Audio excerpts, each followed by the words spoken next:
Hello, my name is Nicole, and thank you so much for taking the time out to listen. Today, I title this message based on my book, What Else Can I Do on the Internet? Useful ideas to help you get the most out of your internet experiences, and I will be reading out of that book. So please do go to Smashwords if you are interested in getting it, or Create Space, and you will find a paperback version there, an ebook on Smashwords. What else can I do on the internet? I am reading out of page 103, and this is the chapter called Shopping, and the header is Shopping Tools. There are many shopping tools that can assist you with finding unique and fun items. You can visit a site like Find Gift. You can also track and watch the price history of a product using Camel. Finally, there is Craiglook that makes it easy to browse Craigslist. Inventors are always looking for ways to enhance an existing website, so search the name of the website you commonly buy items and then add the keyword tools to find out the latest inventions. Since the internet is forever evolving and many sites in this book may one day be no more or names might change, you will want to search out what your specific needs might be and then take a look at new websites. For instance, let's say you are interested in learning more about the newest shopping websites and tools for something in particular. You would search top comparison shopping sites or shopping websites reviews plus your item. Now that is one excerpt. I'm going to give you another. This particular book I created because what I wanted to do with it was challenge people to do more on the internet besides the typical. And what is the typical, you might ask? I'm going to go check my emails, honey. This is a funny video. Wait a minute. Yeah, I think there is something going on in the news. Let me scroll down. Oh, okay. All right, the typical. Then you might have some folks, I finally won. Oh, yay, right? They're playing games. Oh, come here, babe. Let me show you this Facebook page.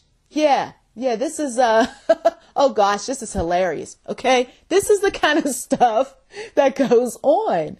Okay. With some folks when they're on the internet. How do I know? Because I've been around enough people, okay, that are having their share of internet experiences. And I took the liberty of looking at strangers and some of the things that they do while they're on the internet, by visiting a public library and also having gone to college and so forth. So a lot of folks are doing some typical stuff on the internet, but are they really taking their internet experiences to the next level? Are you one of those that like to do more with your internet searches and so forth? Well, I challenge you in this book to have some fun with the internet and discover new things. And I tell you about some really good finds that I have experienced, having been on the computer for many, many years. I even give you an overview of my past experiences and how those experiences motivated me to do the types of things that you will read in this book that I've done and continue to do. I'm going to read some more out of this book. For those of you all who are in business, you will appreciate this particular chapter. And I'm going to get into just a little bit in business, and then I will read out of some of the other chapters. I'm on page 60, second paragraph of What Else Can I Do on the Internet? When you need to take what is offline in print and present it before an audience, there are so many pre-existing presentations to receive inspiration. How do you want to take your printed draft to another level? Print it in a PDF format and people can view it as an electronic document. The portable document format, PDF, is a file format that is used to present online documents. It is created to be printed and read online. You can also use a printer to view the document offline too. Maybe you prefer to condense the document into a table format or outline it and have people comment on it online. Slideshows are a popular way to present your writing as well. I've watched writers take entire articles and paste them into individual slides. They include interesting graphics, sometimes sounds, and the overall presentation is impressive. Now, that particular excerpt that I read talks about writing and how to not just do the typical stuff, which is type something, send it out to someone, or put a blog entry up or a social status, but taking what you may have already written offline and doing more with it, stuff that you've already done on the internet, and doing some unique and interesting things. Okay. So it's taking what but allowing yourself, permitting yourself to think beyond the scope of what the original intent of that item was meant to be. Okay.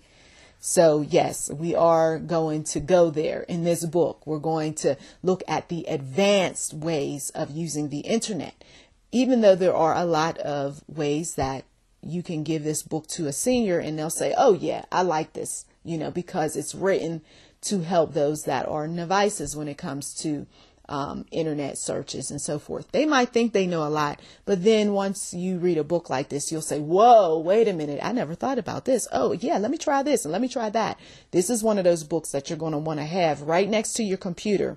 The font is easy to read. So, grandmoms and, granddads and others who might have a little trouble sometimes reading, out of some books, the font is big enough to help them out. There's also plenty of headers, and they can be able to refer to the different chapters based on what their interest is for that day. Okay. Another section I would like to read out of is the creativity section. And for some of you all who are into doing some creative stuff, I'm going to talk about books since I'm reading out of one. There are so many ways to read a book. Printed books were supposed to be a thing of the past, according to some critics, when ebooks came along. However, with so many ways to purchase them, they won't be going anywhere anytime soon. I enjoy reading books, so to have so many options to read them is a wonderful thing. I like how smart these websites have become when it comes to providing repeat customers with suggested media based on interest. So if you scroll through a certain genre and then make a purchase, you are sure to see an advertisement and information on the site related to your preference. Amazon.com and others have many selections of literature and fiction, foreign language, religious, business, money, and romance books. You can download them to your mobile device, computer, or order your books the traditional way. Some websites provide their customers with space for personal libraries where they can maintain and organize their items online without immediately downloading them. Let's say that you know others who enjoy reading like you do. There are websites where you can share the books you are reading or have read with others. This is a good way to connect with people online. You can check out their book lists, receive suggested titles, or share a few of your own. One popular site is Goodreads.com. Now, when it comes to staying on top of the latest trending books, you can keyword search top books and include the genre. You can also visit the sites where you purchase books and search for popular titles. If you are interested in creating a tome, there are many vanity publishers that cost publishers much money to purchase their own products. So do shop around. If you are interested in creating a photo, nonfiction, fiction, anthology, or something similar, I have some products I created using CreateSpace.com, which you can be able to find the printed version of this particular book on that site. And this CreateSpace.com is for self-publishers. Now, that is just a little bit of the enormous amount of information that you're going to get when you get this book. This book isn't very long. It is 184 pages. It has a chapter called Did You Know?, which has a ton of information in it that you can stay on the computer for a long time searching for different things. I have a chapter dealing with dating, a chapter for spirituality, the types of things that you can do to take, your current internet experiences to the next level, recreational types of things that you may not have thought about looking up, research, how to better research on the internet, looking up all sorts of stuff. Okay. It's not just about putting in a word in Google. Okay. There are little tricks and ways of getting down to the things that you really, really need to look at, as opposed to looking at volumes and volumes of information and taking up a lot of time. Okay. So there's tips on helping you do effective research and managing that time. Okay.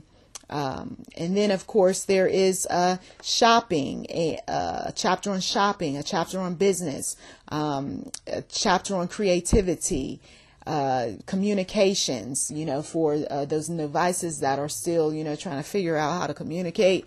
Well, once again, you can pass this book on to those seniors who, okay, now what am I supposed to do? And what if this happens? And can you tell me what this means? Okay. And that was one of my motivations for creating this book, is because I had a lot of seniors that would ask me questions about the internet. Okay.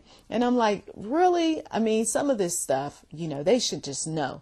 But I understand they don't know, because they're not spending as much time tinkering around with a lot of things, as some of the young people are. So here, this book is one of those timeless books, hopefully, that you can keep on your shelf and every now and again pull out and say, what else can I do on the internet?